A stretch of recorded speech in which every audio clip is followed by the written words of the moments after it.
Okay, let's do a simple pattern in VECTARY, an online 3D software. And we're going to use a prepared SVG format graphic that I did in Illustrator. It's a pretty simple pattern. We go up in the left side menu and say import, and again you can see which formats are allowed, and we're going to drag and drop the SVG file I have. Of course, it's way too big, so we're going to go up to the right side menu and we're going to change the scale equally until we get a size that we like.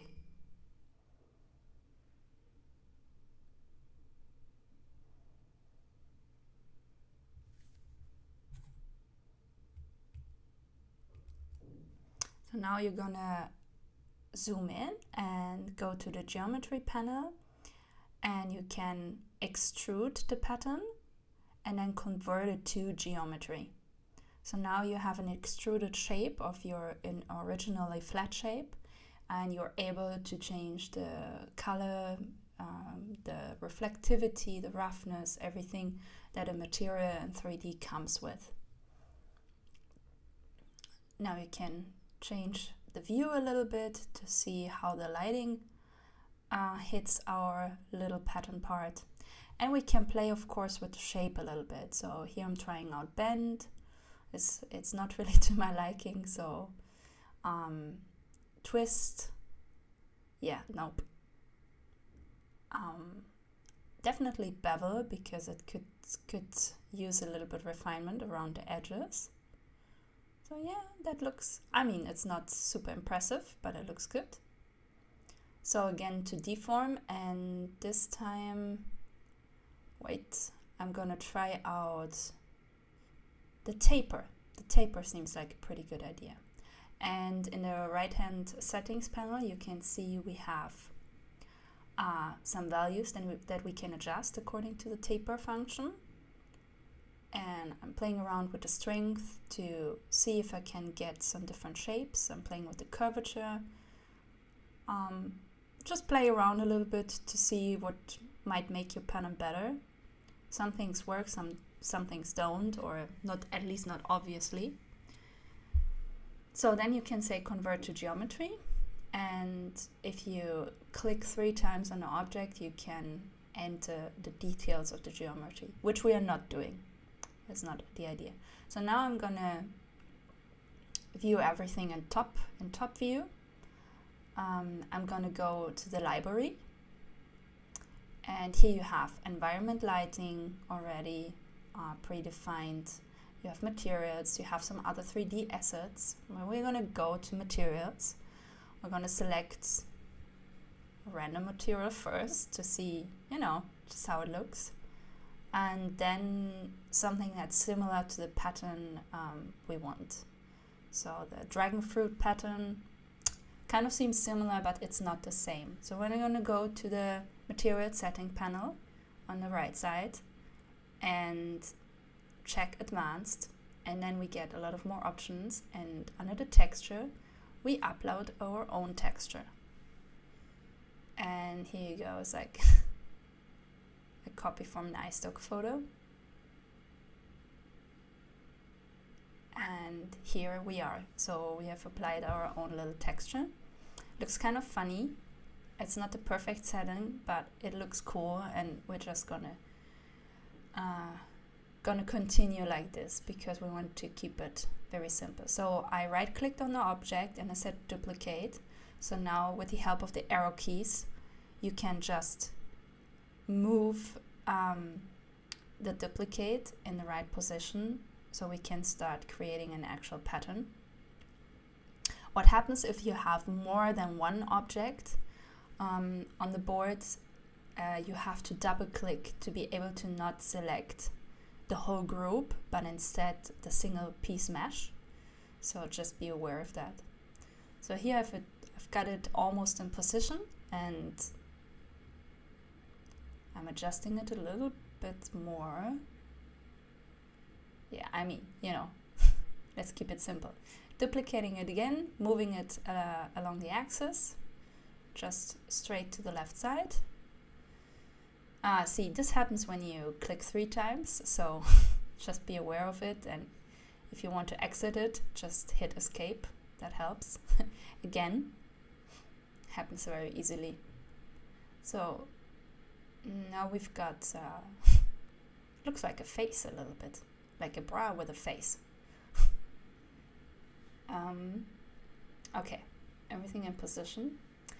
And now we're going to duplicate those 2 above one more time. So select both which holding shift and right click to duplicate and drag it down the axis. Great. Yeah. Okay, now we have a whole group. So we're going to move it to the left side. And to be able to continue, we're going to duplicate the middle mesh just once. Move it along the axis.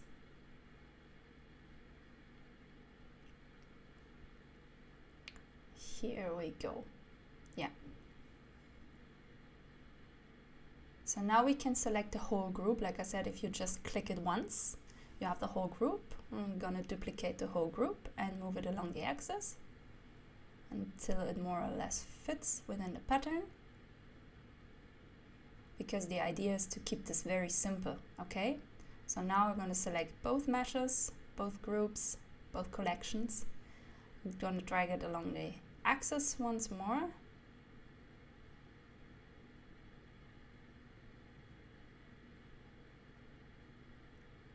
Yeah.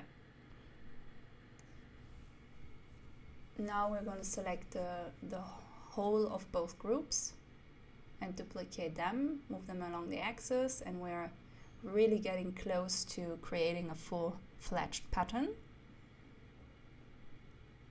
Yeah, moving it, dragging it, not too much.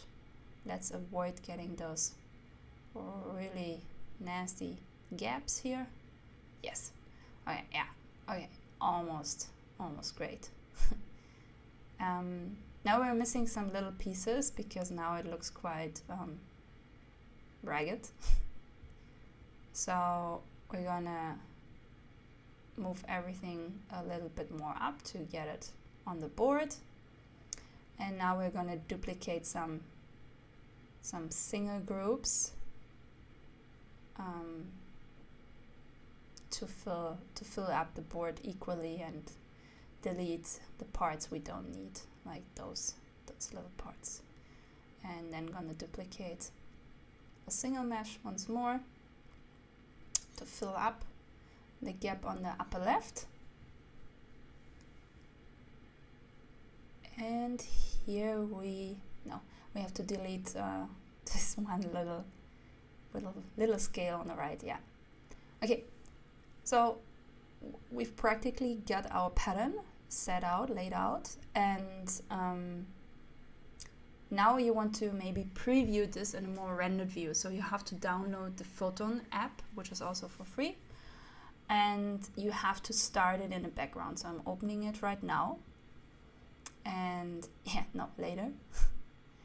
And just gonna minimize it because it's a program that runs in the back. And now I can go to Instant and I can say Start Preview, and I actually get somewhat of a rendered preview, which depending on your computer is very slow, and depending on the quality, I mean, we can adjust the quality a little bit.